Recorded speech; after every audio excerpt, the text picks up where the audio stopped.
السلام علیکم ناظرین، مفتی عبدالقیوم حافظہ اللہ تعالی ہمارے ساتھ موجود ہیں۔ مفتی صاحب سے آج ہم پوچھیں گے کہ حسد کیا ہے اور اس سے بچنے کا کیا طریقہ کار ہے۔ جی شاہ احمدہ و صلی علی رسولہ الکریم، اما بعد۔ محترم اویس بھائی، حسد یہ ایک ایسی بیماری ہے کہ جس کے ساتھ انسان اپنے اعمال کھو بیٹھتا ہے۔ نبی صلی اللہ علیہ وسلم نے فرمایا کہ حسد سے بچو، کیونکہ حسد ایک ایسی بیماری ہے جو ایسے نیکیوں کو کھا جاتا ہے جیسے آگ لکڑی کو کھا جاتی ہے۔ حدیث سندن کمزور ہے مگر یہ قابل اتفاق ہے۔ تو حسد کی مین وجہ جو ہوتی ہے وہ یہ ہوتا ہے کہ کسی کا کام یا کسی کا گھر یا کسی کا کوئی اور عمل آدمی کو اچھا نہیں لگتا، اور آدمی کی یہ خواہش ہوتی ہے کہ یہ اس سے چھن کر یہ مجھے مل جائے۔ اور پھر اس کے لیے آدمی پھر کیا کرتا ہے؟ جادو ٹونا، جنات، آسیب، اور پھر یہ جو لوگ بیٹھے ہوتے ہیں فٹ پاتھوں پر ان کے پاس جا کے پھر وہ یہ کہتا ہے جی یہ فلاں جگہ سے اس کا رشتہ نہیں ہونا چاہیے، فلاں جگہ پہ ہونا چاہیے، فلاں چیز کی چھن جائے وہ مجھے مل جائے۔ اللہ معاف کرے کہ لمبی فہرست ہے، اور یہ سب کچھ حسد کے اندر آتا ہے۔ تو اللہ تبارک و تعالیٰ نے مسلمانوں کو جو حکم دیا ہے سورہ الحجرات کے اندر، اللہ تعالیٰ نے یہی فرمایا ہے کہ یا ایھا الذین آمنوا اجتنبوا کثیرا من الظن ان بعض الظن اسم ولا تجسسوا ولا یغتب بعضکم بعضا، کہ کسی بھائی کے بارے میں برا گمان نہ کرو، اور پھر کسی اپنے مسلمان بھائی کے بارے میں بغض، حسد، کینہ وہ اپنے دل میں نہیں ہونا چاہیے۔ تو اور پھر حدیث بھی ہے نبی صلی اللہ علیہ وسلم کی، آپ نے آخری خطبہ حجۃ الوداع کے اندر یہ فرمایا تھا کہ لا تحاسدوا ولا تباغضوا، مسلمانوں حسد نہ کرو، بغض نہ کرو۔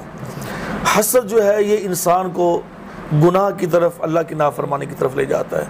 اور آج کل ہمارے معاشرے کے اندر جو بھی ہم دیکھ رہے ہیں کہ بگاڑ پیدا ہوتا ہے گھروں کے اندر، ہاں جی، جس کو ہم کہتے ہیں کہ بہو اور ساس کی لڑائی کہہ لیں، ہاں جی، اسی طریقے سے پھر خاوند اور بیوی کی لڑائیاں ہوتی ہیں آپس کے اندر، رشتہ داروں کی لڑائیاں ہوتی ہیں۔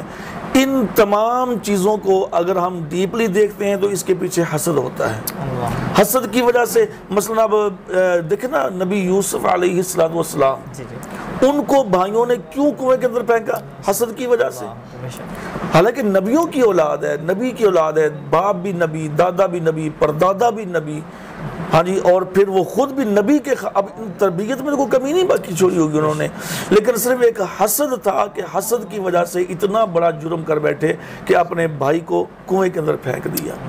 تو اس لیے آج جو ہم دیکھتے ہیں کہ حالات اور فتنے، فساد، لڑائی جھگڑے گھروں کے اندر، اس کی بنیادی وجہ حسد ہے۔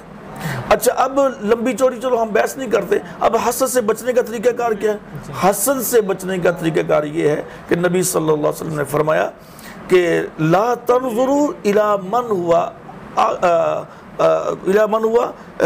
جو تم سے فوقکم، تم اس کو نہ دیکھو جو تم سے بڑا ہو، وَلَكِنْ يَنْظُرُوا إِلَى مَنْ أَسْفَلَ مِنْكُمْ، لیکن اس بندے کو دیکھو جو تم سے دنیاوی جاہ و جلال کے حوالے سے، رتبے سے، مال و دولت جو تم سے کم ہوگا۔ جب ہم بڑے کو دیکھیں گے نا تو پھر حسد جیسی بیماری پیدا ہوتی ہے۔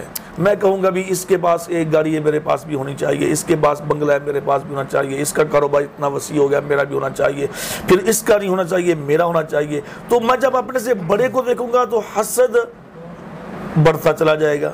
لیکن اِلیٰ مَنْ أَسْفَلَ مِنْكُمْ، پیارے نبی نے فرمایا اس کا علاج یہ ہے، جب تم اپنے سے نیچے والے کو دیکھو گے نا، کہو گے یا اللہ تیرا بڑا شکر ہے کہ اس سے تو میں بہتر ہوں۔ وہ شیخ سعدی والا ایک واقعہ بڑا مشہور ہے، بات لمبی نہ ہو جائے۔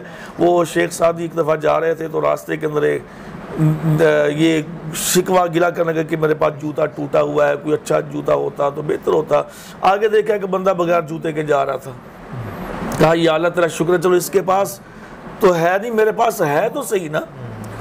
آگے گیا تو ایک بندہ دیکھا اس کے پاؤں ہی نہیں ہیں، وہ یعنی کہ پاؤں سے معذور ہے، تو کہا یا اللہ تیرا شکر ہے، اس کے پاس تو پاؤں بھی نہیں ہے، تو نے مجھے جوتا تو دیا ہوا ہے نا۔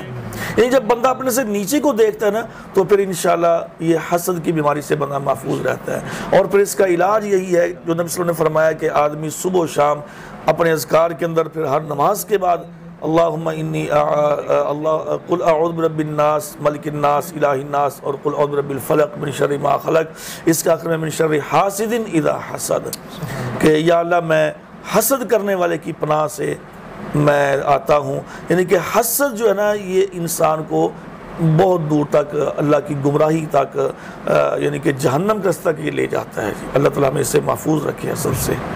جی ناظرین اگلے پروگرام میں پھر حاضر ہوں گے. اللہ حافظ. اعوذ باللہ من الشیطان الرجیم.